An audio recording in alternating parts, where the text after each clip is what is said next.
This conference will now be recorded. Spring 15 का एक question discuss करने वाला रहता है। अच्छा सवाल है, अगर किसी का हो गया फिर भी उसको अच्छा लगेगा दोबारा भी।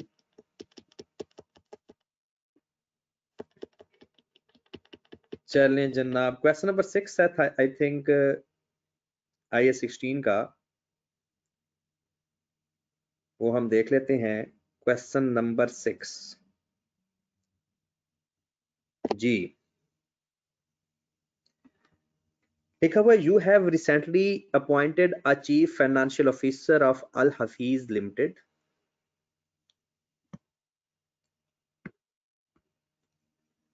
While finalizing the company's financial statement for the year ended 31st December 14, you have observed the following issues. हाँ जी, आपने कुछ इश्यूज ऑब्जर्व किए हैं। ठीक है, ये 3 पार्ट हैं, तीनों के अलग अलग आंसर करने हैं। सबसे पहले आप देखें कि रिक्वायरमेंट क्या है। Explain correct accounting treatment. पहले आपने जो चीज उसने की होगी ना, उसके बारे में थोड़ा सा लिखना भी है अंग्रेजी में।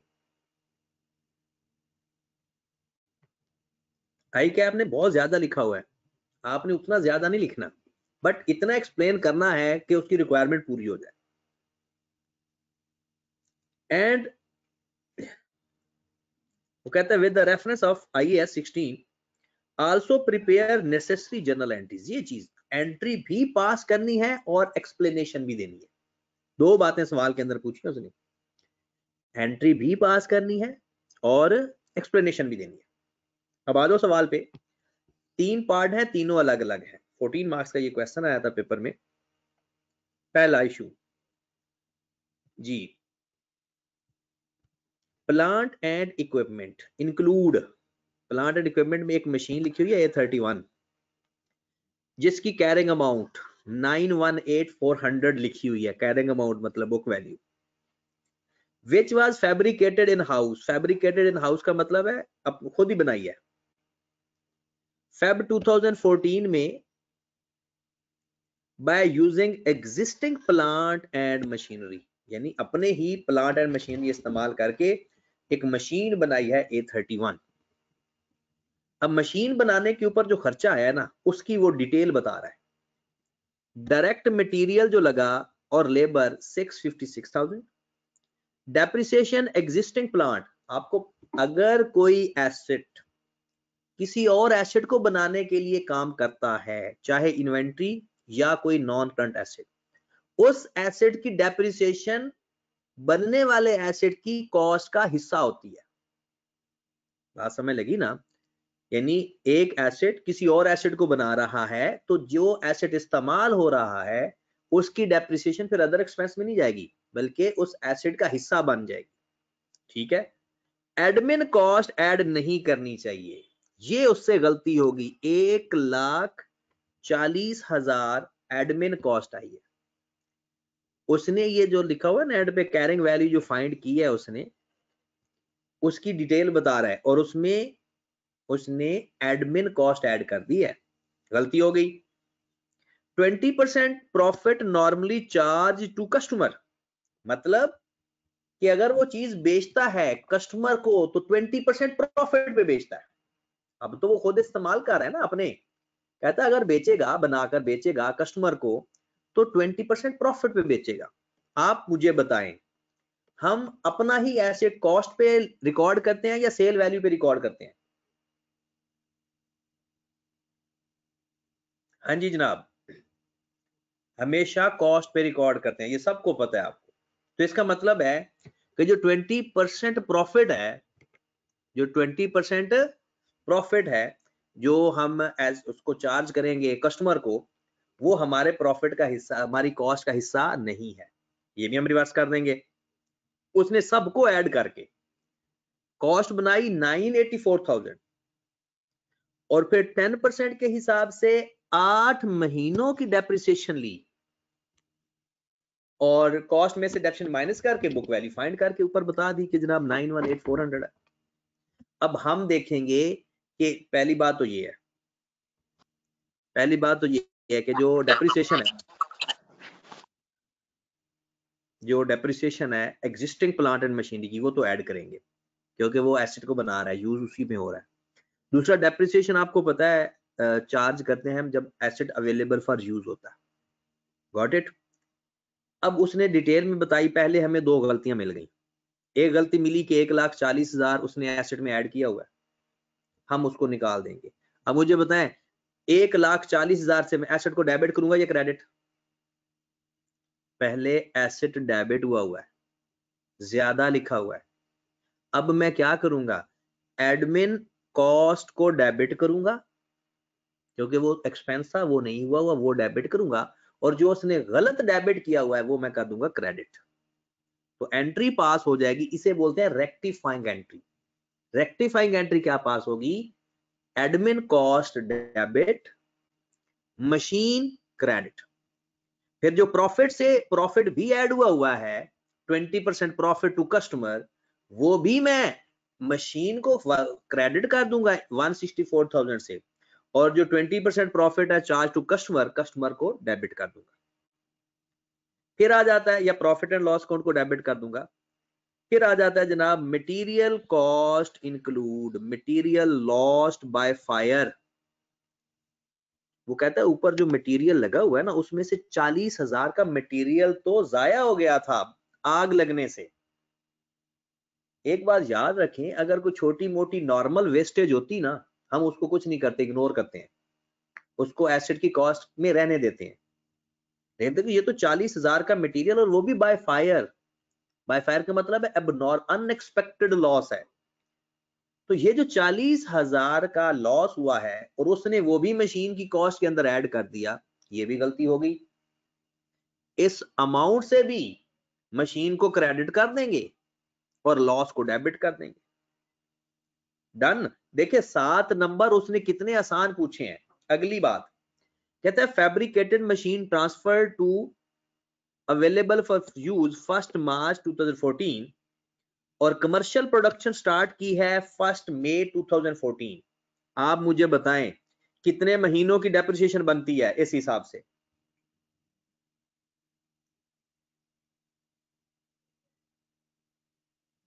हाँ जी जनाब, 10 महीनों की। और ऊपर देखे जरा, उसने कितने महीनों की चार्ज की हुई है? 8 महीनों की। गलती होगी उससे। मैं एक बात हमेशा कहता हूं आप लोगों से कि हमेशा याद रखें, जो उसने पूछा है उस अंदाज में आंसर करना है। उसने दो चीजें पूछी हैं, एंट्री भी पूछी है और एक्सप्लेनेशन भी मांगी है हमसे। ठीक है, तो हम क्या करेंगे, इसके आंसर करने का तरीका क्या होगा? अल हफीज है, यानी बिजनेस का नाम क्या है? AHL। AHL। सबसे पहला हम लिखेंगे ए पार्ट। ठीक है, सबसे पहले तो एंट्री से ही कर लेते हैं। एबनॉर्मल लॉस को डेबिट करेंगे 40,000 से। दूसरा एडमिन कॉस्ट को डेबिट करेंगे, इकट्ठी एंट्री पास करने लगा 1,40,000 से।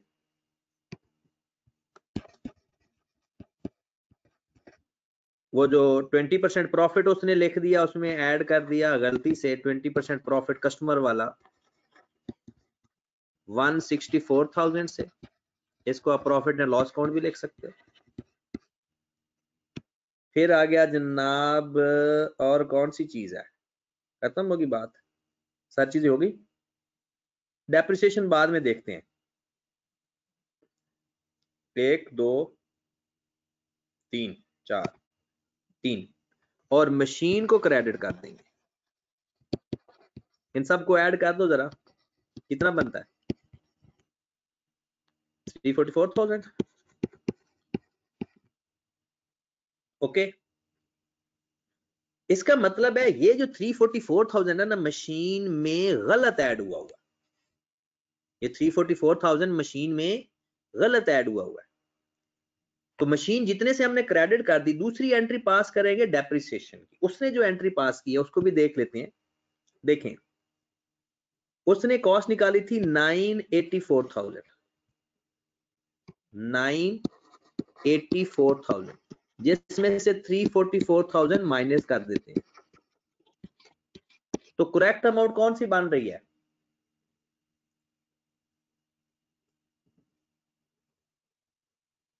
थ्री 84 में से 344 माइनस कर दो, 6,40,000। लो जनाब, ये 6,40,000 को डेप्रिशिएट करना था, 6,40,000 को डेप्रिशिएट करना था। ये उसकी सही कॉस्ट बनती है मशीन की। हमने बुक वैल्यू नहीं, हमने ओरिजिनल कॉस्ट ही सही कर ली।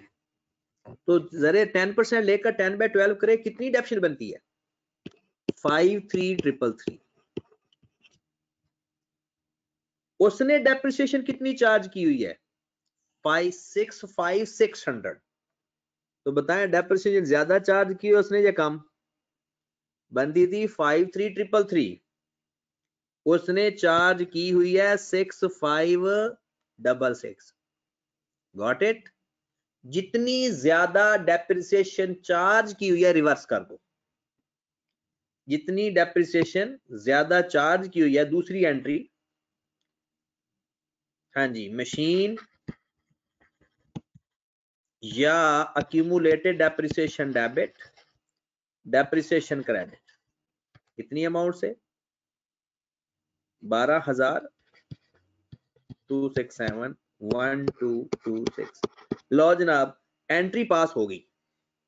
एंट्री पास होती है ना डेप्रिसिएशन टू एसेट या depreciation to accumulated depreciation, but उसने ज्यादा डेप्रिसिएशन चार्ज कर दी थी तो हमने रिवर्स कर दी। ओके होगी बात?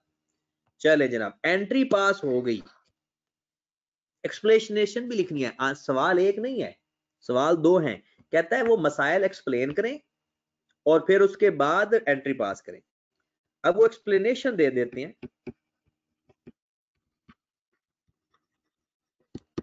हर एक पॉइंट के ऊपर एक एक बात लिखते जाओ। Number 1, admin cost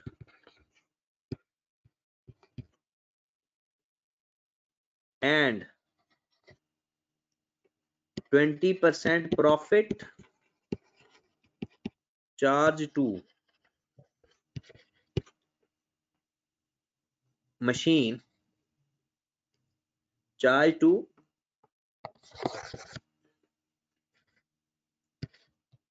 machine is not correct.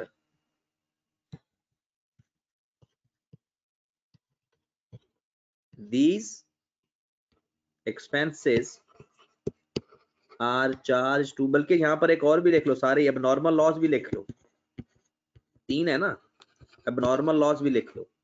अब normal loss, admin cost, 20% profit charge to machine is not correct. These expenses are charged to profit and loss account. एक बात। दूसरी बात, according to IAS 16,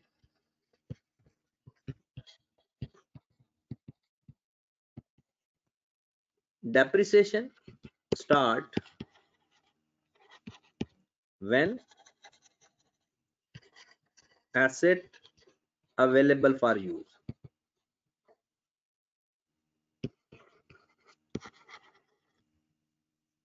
Done. And machine A31 will be depreciated from 1st March। बात समझ लग गई? ये explanation दे देंगे, खत्म हो गया सवाल। 7 नंबर का सवाल कंप्लीट हो गया हमारा।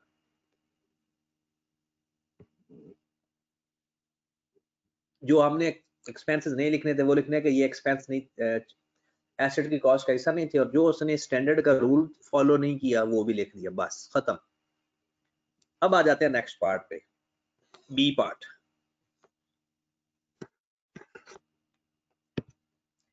देखिए सवाल का स्टाइल आई कैप डिफरेंट जरूर करता है, याद रखें, लेकिन सवाल कॉन्सेप्ट नहीं चेंज होते जी। 4 नंबर का सवाल देखते हैं।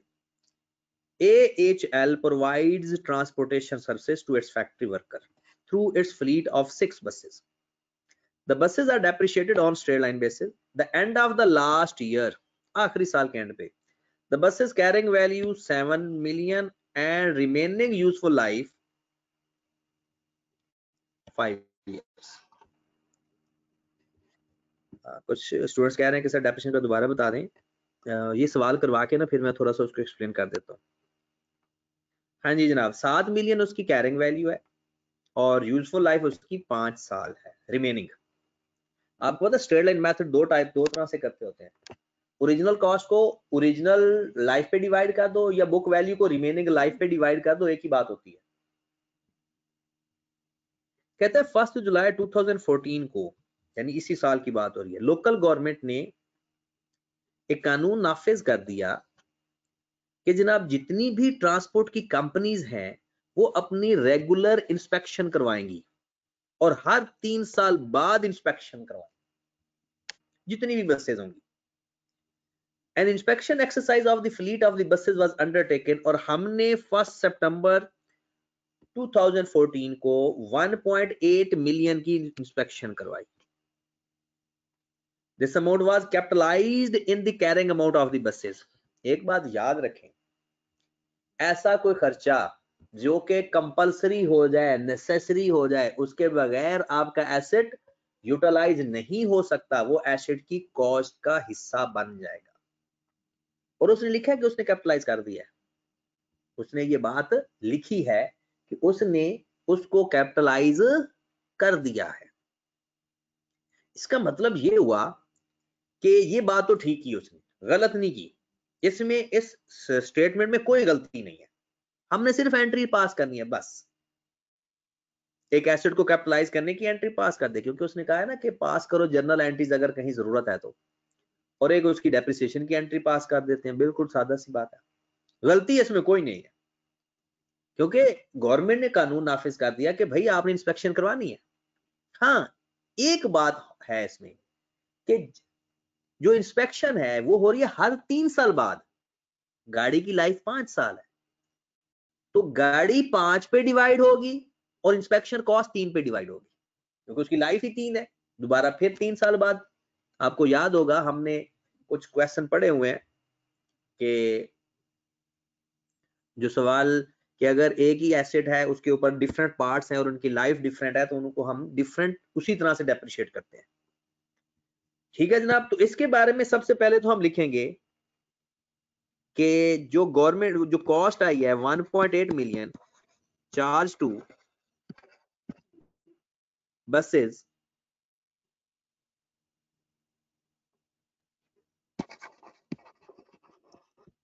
वो हम capitalise is a correct treatment.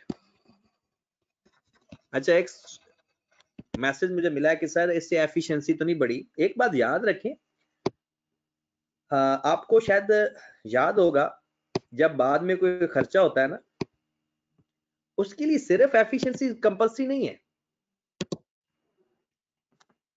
ठीक है, सिर्फ एफिशिएंसी का बढ़ना कंपल्सरी नहीं है। ठीक है,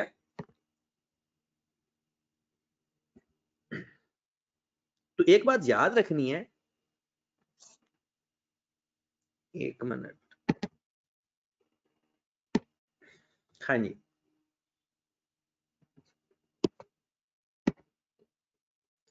कि अगर सपोज दैट आपको इस सब्जी सोल्यूशन का हिस्सा नहीं है, काइंडली ये नोट ना करिएगा, सब्सिक्वेंट एक्सपेंडिचर करते हो ना, अगर लाइफ बढ़ जाए तो फिर भी ऐड, अगर एफिशिएंसी बढ़ जाए फिर भी ऐड, अगर कोई सिग्निफिकेंट पार्ट रिप्लेस किया है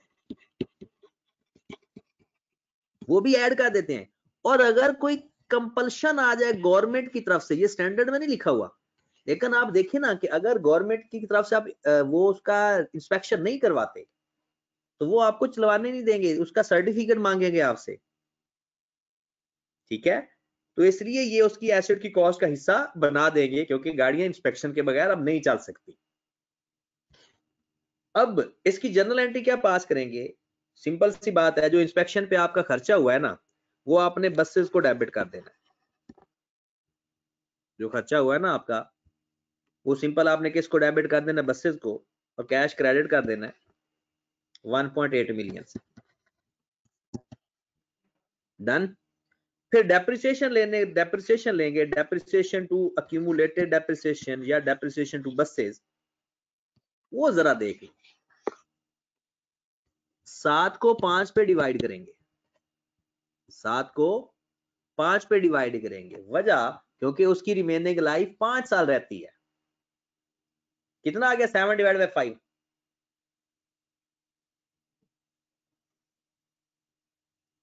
1.4। और जो 1.8 है उसको डिवाइड करेंगे 3 पे और मल्टीप्लाई करेंगे 4/12 से। किसी को 4/12 की समझ लगी? क्यों मैंने 4/12 क्यों लिखा? हालांकि गवर्नमेंट ने जो नाफिज कानून किया था 1 जुलाई 2014 से, मैंने 4/12 क्यों लिखा? क्योंकि मैंने इंस्पेक्शन करवाई है सितंबर में। ये कितना आ गया? तो जनाब 1.6 मिलियन से इसकी एंट्री पास खत्म हो गया। आपके 4 नंबर पूरे। एक बताना था कि वो जो ट्रीटमेंट है वो सही है या गलत है, बिल्कुल ठीक है। फिर दूसरा बताना, उसकी एक जनरल एंट्री पास कर दी, खत्म। लास्ट इसका लास्ट पार्ट, ये एक्सचेंज का केस है, ये आप सबको ही आता है, मुझे यकीन है जिसने क्लासेस ली हैं। कहते 31 दिसंबर 2014 को, साल के एंड पे, AHL acquired a used specialized machine which has no active market by exchange of machine X। लो जनाब, हम अपनी एक मशीन दे रहे हैं और एक एसेट ले रहे हैं। The newly acquired machine was booked at the carrying amount of machine X which was 9.5 million। कहता है हुआ ये, हमने एक मशीन ली, हम ऐसे कहते हैं ना, न्यू एसेट डेबिट करते हैं यहाँ पे, कहते हैं हमने उसको 9.5 मिलियन से डेबिट कर दिया। ये है क्या चीज? Book value of old asset. हम ऐसा करते हैं, बिल्कुल करते हैं, लेकिन ये लास्ट ऑप्शन है, याद रखो। पहली ऑप्शन क्या है? जब एक्सचेंज करते हैं ना, पहली ऑप्शन है नए एसेट की फेयर वैल्यू पे लिखो अगर वो रिलायबल है, पहली ऑप्शन। दूसरी ऑप्शन, अगर ओल्ड एसेट की फेयर वैल्यू रिलायबल है तो फिर ओल्ड एसेट पे। और ज्यादा किसकी फेवर में जाना है? ओल्ड एसेट को, कि अगर दोनों फेयर वैल्यू गिवन है और नहीं बताया तो फिर ओल्ड एसेट की fair value plus minus cash लेंगे। फिर आगे, अगर दोनों की फेयर वैल्यू या गिवन ना हो या रिलायबल ना हो, तब book value of old asset plus minus cash लेते हैं। अब उसने डायरेक्ट जुल्म किया कि ओल्ड एसेट की बुक वैल्यू पे नए एसेट की कॉस्ट को लिख दिया। हम देखते हैं कि जुल्म है भी सही या नहीं। However, the fair value of the machine X is 8 million। लो जनाब, कहता है उसने 9.5 मिलियन से एसेट को रिकॉर्ड किया है, हालांकि ओल्ड एसेट की वैल्यू, फेयर वैल्यू क्या थी? 8 million. Done, but no adjustment were made on the premise that the acquisition of the specialized machine was increased efficiency। और वो आगे तो वो कहता है कि ओवर द लाइफ वो इतने पैसे सेव कर लेगा हमारे। जी मेरे भाई, हमें 8 मिलियन से लिखना चाहिए था एसेट को या 9.5 मिलियन से? जी 8 मिलियन से। उसने किससे लिखा हुआ है? उसने लिखा हुआ है 9.5 मिलियन से। ज्यादा लिख दिया एसेट, कम कर देंगे। तो ये हमें हुआ नुकसान है, क्योंकि 9.5 मिलियन वाला एसेट की फेयर वैल्यू या जो हम दे रहे हैं वो है 8.5। तो मशीन को डेबिट कर देंगे, मशीन ही है ना, हाँ जी, मशीन को क्रेडिट कर देंगे, मशीन को 1.5 से क्रेडिट कर देंगे, प्रॉफिट एंड लॉस अकाउंट को 1.5 मिलियन से डेबिट कर देंगे। ये प्रॉफिट एंड लॉस अकाउंट क्यों लिखा? आप खुद बताएं कि एक एसेट जो मेरा, आप इसमें इंपेयरमेंट लॉस भी लिख सकते हो कि 9.5 मिलियन जो एसेट है वो हो गया मार्केट के अंदर हमारा 8 मिलियन का, उसकी मार्केट वैल्यू है। तो प्रॉफिट एंड लॉस अकाउंट या इम्पेयरमेंट लॉस आप इसको लिख सकते हो। कुछ लोग लॉस ऑन डिस्पोजल कह रहे हैं, लिखा तो जा सकता है लेकिन ज्यादा यही है। ठीक है जनाब, तो ये क्वेश्चन हमारा कंप्लीट हो गया। हाँ, आपने जो एक्सप्लेनेशन देनी है ना, उसमें क्या लिखोगे भला कि जनाब हमने जब ओल्ड एसेट की फेयर वैल्यू गिवन हो तो ओल्ड एसेट की फेयर वैल्यू नए एसेट के लिए रिलायबल समझते हैं। ओके की बात। चलें जनाब, रहील भाई कह रहे हैं कि सस्पेंस अकाउंट की एंट्री नहीं, बिल्कुल है, सस्पेंस अकाउंट तो हर जगह होता है रहील भाई।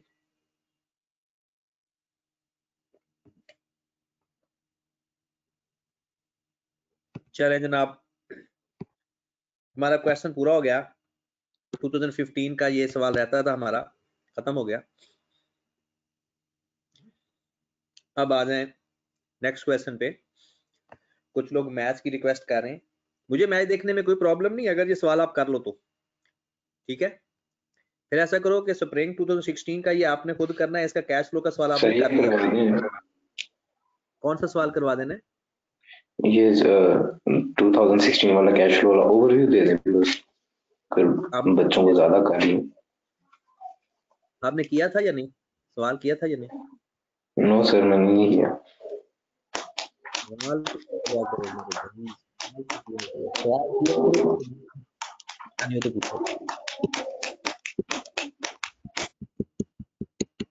चलें जी, इसका 2016 का कैश फ्लो का क्वेश्चन बहुत ही आसान है, इसको देख लें पहले फिर उस पे चलते हैं।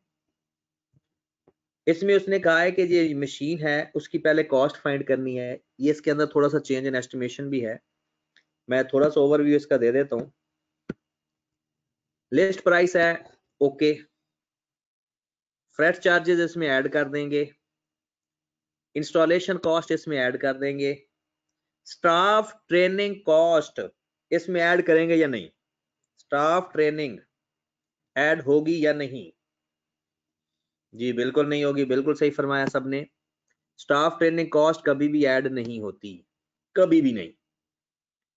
फिर आ जाते हैं प्री प्रोडक्शन टेस्टिंग ऐड होगी, परचेज ऑफ 3 मेंटेनेंस कॉन्ट्रैक्ट ये ऐड नहीं होगा, मेंटेनेंस कॉन्ट्रैक्ट हो, क्लीनिंग एक्सपेंसेस हो, रिपेयर हो, नहीं ऐड होते।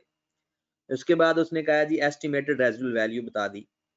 नीचे लिखा हुआ trade discount, trade discount minus होगा बट कैश डिस्काउंट माइनस नहीं होगा, ट्रेड डिस्काउंट माइनस होगा बट कैश डिस्काउंट इसमें से माइनस नहीं होगा।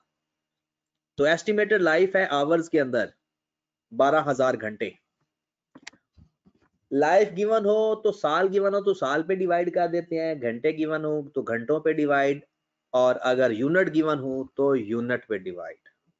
ठीक है, ये स्प्रिंग 2016 का क्वेश्चन है, क्वेश्चन नंबर 4 का B part, spring 2016 question number 4 का बी पार्ट।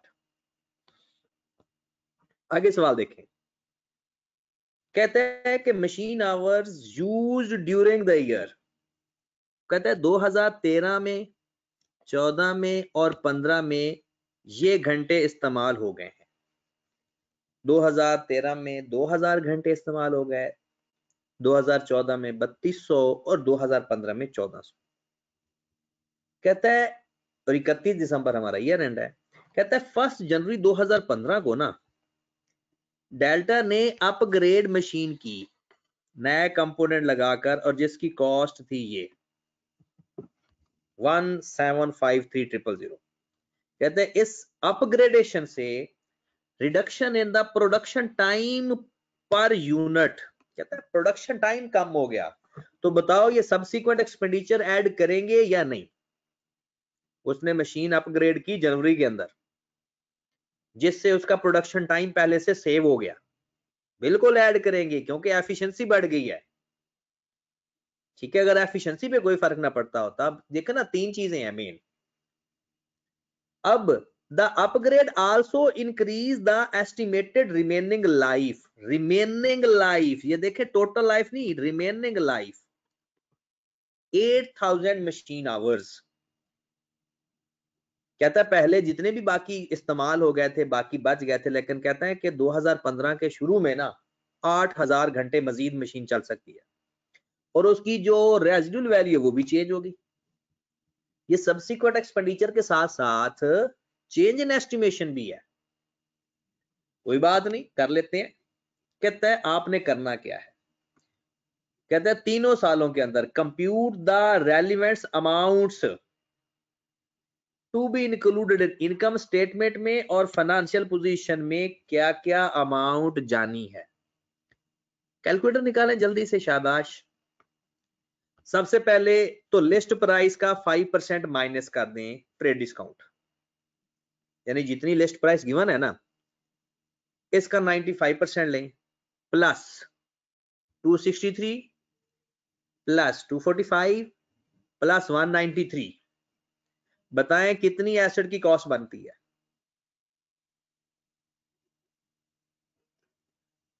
9441, बाकी शहादतें मिलने दें। 9441 ऑलमोस्ट सबकी आ रही है तो लिख लेते हैं cost 9441,000। Light okay. Residual value भी गिवन है 175,000 और लाइफ गिवन है 12,000 घंटे। बाकी जो चीजें मैंने इग्नोर की है ना वो एसेट की कॉस्ट में ऐड नहीं होनी, वो एक्सपेंस आउट होनी है। अब उसने कहा है कि रेलिवेंट कॉस्ट भी बताओ। एक तरह के उसने ना एक्सट्रैक्ट पूछे हैं। क्या पूछे हैं हमसे? एक्सट्रैक्ट। तो चले जनाब 2013 में पहले मैं एक्सट्रैक्ट बाद में लिखेंगे, पहले मैं इनकी ना डेप्रिसिएशन फाइंड कर लेता हूँ। 2013 जी जनाब, पहले 2013 का कर लेते हैं। Depreciation 9441000 minus residual value divided by total hours multiplied by कितने आवर इस्तेमाल हुए 2013 के अंदर? 2000। लो जनाब 2013 की डेप्रिसिएशन आ गई। जी जनाब, कितनी 2013 की डेप्रिसिएशन आ रही है?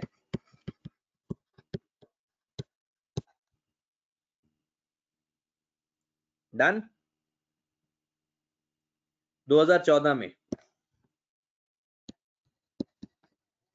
वही फार्मूला डेप्रिसिएशन का सेम, क्योंकि 2014 में कोई चेंज नहीं आया था। Divided by 12,000 multiplied by 3200। जी मेरे भाई बताएं जरा। 2470,933।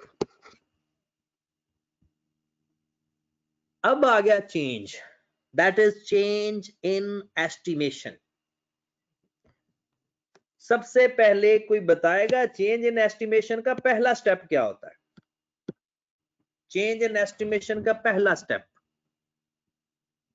बुक वैल्यू फाइंड करना। बुक वैल्यू फाइंड करेंगे। बुक वैल्यू फाइंड कैसे करेंगे? 9441000 माइनस अक्यूमुलेटेड डेप्रिसिएशन, इन दोनों को प्लस करके माइनस कर देते हैं। जी जनाब करें प्लस।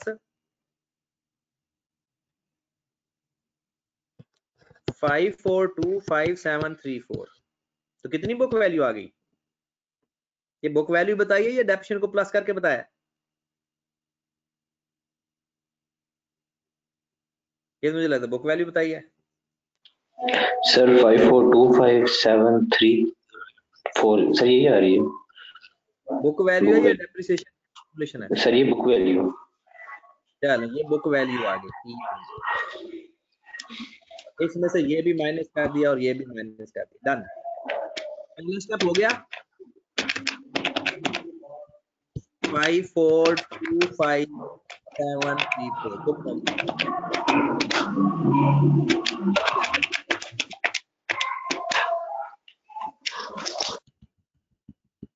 जी जनाब 5425,734 इसमें सब्सिक्वेंट एक्सपेंडिचर ऐड कर देंगे, बुक वैल्यू फाइंड करके 1753000 ये बन गई अब हमारा नया एसेट, मतलब के नई कॉस्ट। जी जनाब बताएं, दोनों को प्लस कर दें 5425,734 717,8734 माइनस नई रेजिडुअल वैल्यू 3,50,000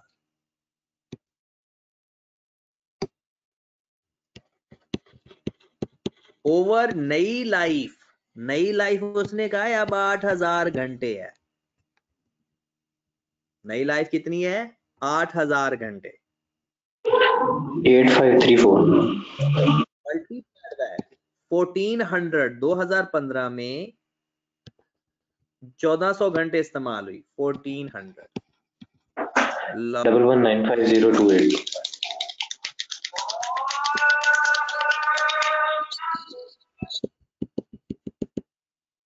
ये मैसेज करके बता दिया करें, वो ज्यादा फिजिबल रहता है। 191195,028 1195,028 है। चलेंगे, ये तो हमने कैलकुलेशन की है। अब देखिए एक्सट्रैक्ट में सबसे बड़ी गलती क्या होती है, हम अपने सवाल में जो जो चीजें होती हैं वो लिख आते हैं, कुछ चीजें भूल भी जाते हैं। अब देखिए मैं लिखने लगा हूं एक्सट्रैक्ट दोनों के, फाइनेंशियल पोजीशन के भी, और वो कहते हैं हर साल का लिखना है 2013 2014 2015। सबसे पहले मैं लिखूंगा डेप्रिसिएशन। जी डेप्रिसिएशन पहले साल की थी 1544 1544,333 2013 की साल की डेप्रिसिएशन। 2014 में थी 2470,933 और 2015 की डेप्शन आ गई 11,95028 डेप्रिसिएशन आ गई। अब अगर आप गौर फरमाएं, ये काम हम 1 जनवरी को कर रहे हैं, तो जो एक्सपेंस आपने इग्नोर किए हैं वो एक्सपेंस में तो आएंगे ना, 2013 के साल के एक्सपेंस में तो आएंगे। जैसे आपने स्टाफ ट्रेनिंग जो कॉस्ट है, वो मशीन है, स्टाफ ट्रेनिंग की कॉस्ट 351,000 आई है, वो आएगी एक्सपेंस के अंदर। आपने 3 साल का मेंटेनेंस कॉन्ट्रैक्ट खरीदा, 1 साल के तो हर साल एक साल के एक्सपेंस आ जाएंगे। ओके होगी बात। और अगर आपने अर्ली सेटलमेंट डिस्काउंट लिया होता, सवाल के अंदर बताया होता, तो इसका भी फर्क लेते। तो ये हमारे एक्सट्रैक्ट में आएगा ट्रेनिंग कॉस्ट आई है 351,000,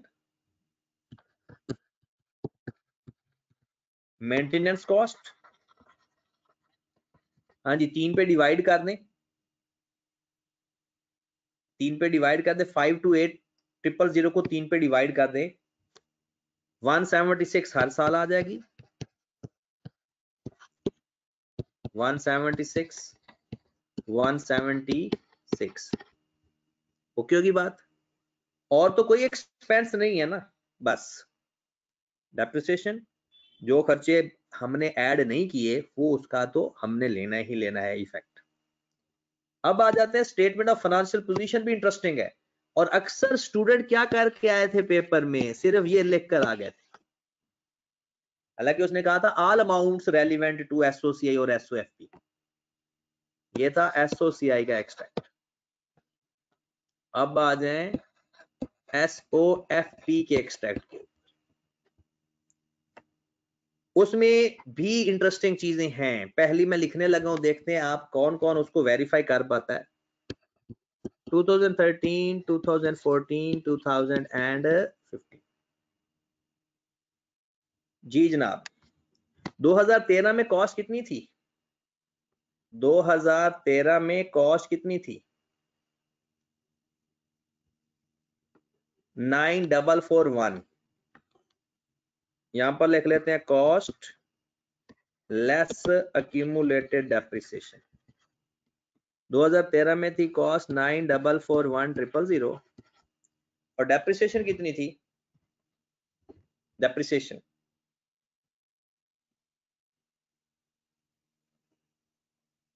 15,44,333। लो जनाब, माइनस करके हम बुक वैल्यू लिख देंगे, माइनस करके 789,666। फिर 2014 में कॉस्ट तो यही थी, अक्यूमुलेटेड डेप्रिसिएशन कितनी थी? पिछले साल की डेप्रिसिएशन में दोनों सालों की ऐड करके बता दें। कॉस्ट तो उतनी ही थी क्योंकि कोई चेंज तो आया नहीं था, लेकिन डेप्रिसिएशन चेंज अक्यूमुलेट हो जाएगी। दो पहले और दूसरे साल की डेप्रिसिएशन ऐड करके बताएं कितना आ रहा है? 4015266। बुक वैल्यू आप बाद में खुद लिख लीजिएगा, पहले सिर्फ ये लिखें। और लास्ट कॉस्ट बन गई थी हमारी 717,8734 और डेप्रिसिएशन कितनी आई थी 2015 में?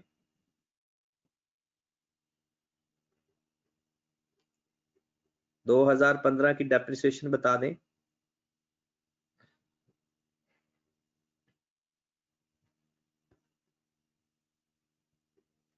डबल 195028।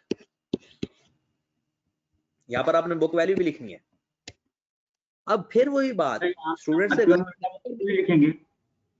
जी जी, क्या कह रहे हो? 2015 में हम अक्यूमुलेटेड डेप्रिसिएशन क्यों नहीं लिख रहे? जो बाकी दो पीछे वाली भी ऐड में लिखनी चाहिए ना।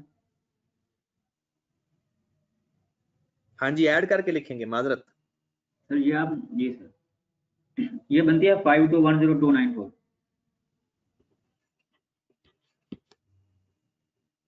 5210,298।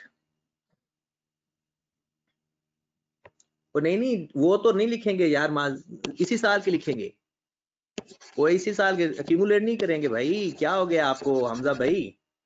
सर वो तो बात सुने बताता हूँ। इसके अंदर हमने बुक वैल्यू ली थी, तो पिछली डेप्रिसिएशन तो इसमें से माइनस कर दी थी पहले ही। इसकी बुक वैल्यू लेकर सब्सिक्वेंट एक्सपेंडिचर ऐड किए थे ना, तो डेप्रिसिएशन तो माइनस हो गई थी। ये नई कॉस्ट बन गई है, अब पिछली कॉस्ट खत्म, एक्यूमुलेट नहीं करेंगे, माजरत। 1195,028 क्योंकि वो पिछली तो पहले ही माइनस कर चुके हैं, ये नई कॉस्ट बन गई अब हमारी, पिछली तो छोड़ देंगे। चलें जनाब, अब इसमें ये स्टूडेंट ने ठीक कर लिया था, गलती क्या की थी? मेंटेनेंस कॉस्ट 3 साल की थी, वो उन्होंने ये एसेट में लिखी। 3 साल का मतलब है 2 साल की एडवांस थी, तो 3 साल का क्या मतलब है? 2 साल की तो एडवांस थी ना। तो इसको वैसे तो एसेट करंट और नॉन करंट में लिखना चाहिए था, लेकिन मैं फिलहाल आपको डायरेक्ट लिखवा देता हूं। 2013 में 2 साल की एडवांस थी, तो 176 प्लस 176 कितना हो गया? 176 और 176 कितना हो गया? 354। वैसे तो डायरेक्ट लिख देते हैं, 176 आ जाएगा नॉन करंट एसेट के अंदर और 176,000 आ जाएगा करंट एसेट के अंदर। टोटल 352 ही आएगा। वो जो अगले 12 महीने वो करंट में और उससे अगले 12 महीने नॉन करंट में। फिर 2014 में जो पिछले साल नॉन करंट में था वो करंट एसेट में आ जाएगा, और 2015 में कुछ भी नहीं आएगा क्योंकि वो पैसे सारे खर्च हो जाएंगे 2015 के अंदर। तो ये चीज लोग लिखना भूल गए थे।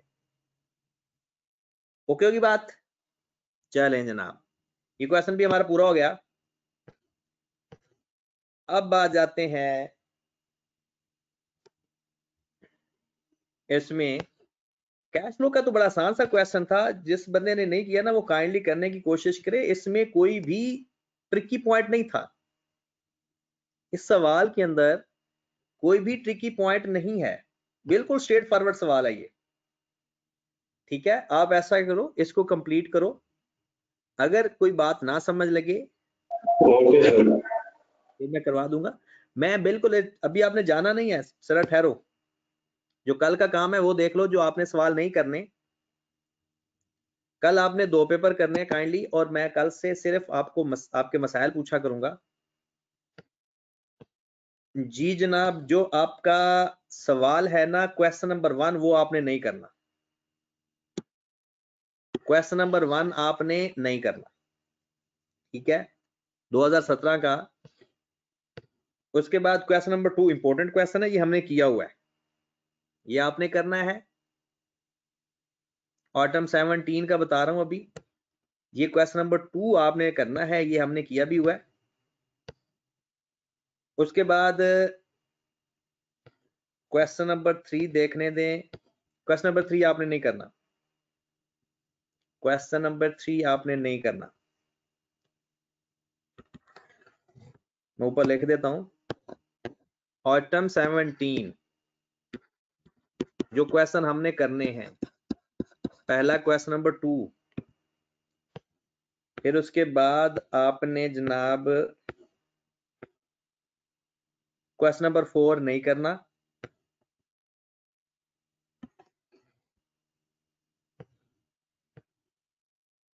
क्वेश्चन नंबर 5 तो हमारा अपना जाती सवाल है, क्वेश्चन नंबर 5 रेशो का है,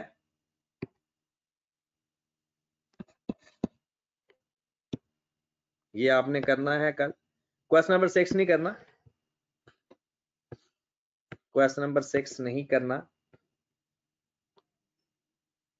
क्वेश्चन नंबर 7 भी नहीं करना।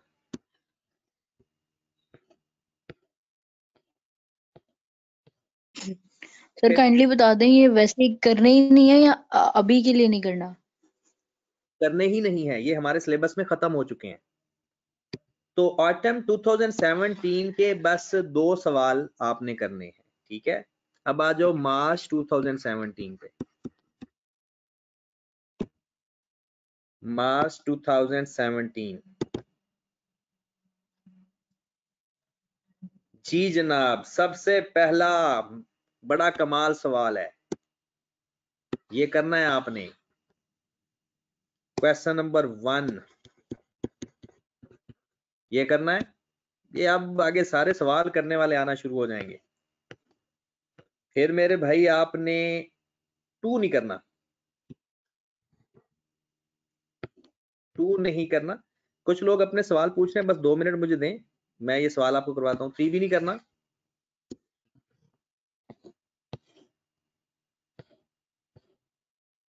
क्वेश्चन नंबर 4 भी नहीं करना,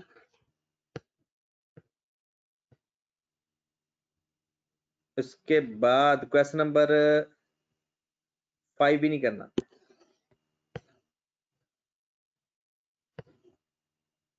क्वेश्चन नंबर 6 बहुत अच्छा सवाल है कैश फ्लो का, बहुत ही अच्छा, ये करना है। उसके बाद क्वेश्चन नंबर 7 करना है, रेशियो का।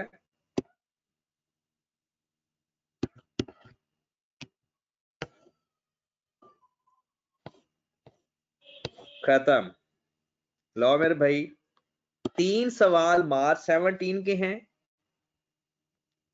और 1 सवाल 2 सवाल आपके ऑटम 17 के हैं, ठीक है। अच्छा यार, हमारा IS 8 तो रह गया, मैं कहता हूँ 1 सवाल कर लेते हैं IS 8 का, और यस सर, करवा दें। बात कर लें। Statement of changes in equity कल अपना अपना रिवाइज करके आना, statement of changes in equity revise करके आना है, ठीक है। अब अपने सवाल पूछो, मैं सवालों का जवाब देता हूं, जो पिछले सवालों में मसला है।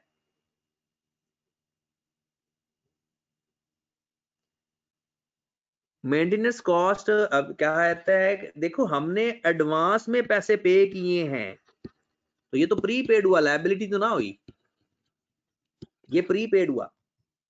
और जो 3% कैश डिस्काउंट है ना, याद रखें जो 3% कैश डिस्काउंट है, कैश डिस्काउंट एसेट की कॉस्ट का हिस्सा नहीं बनता होता।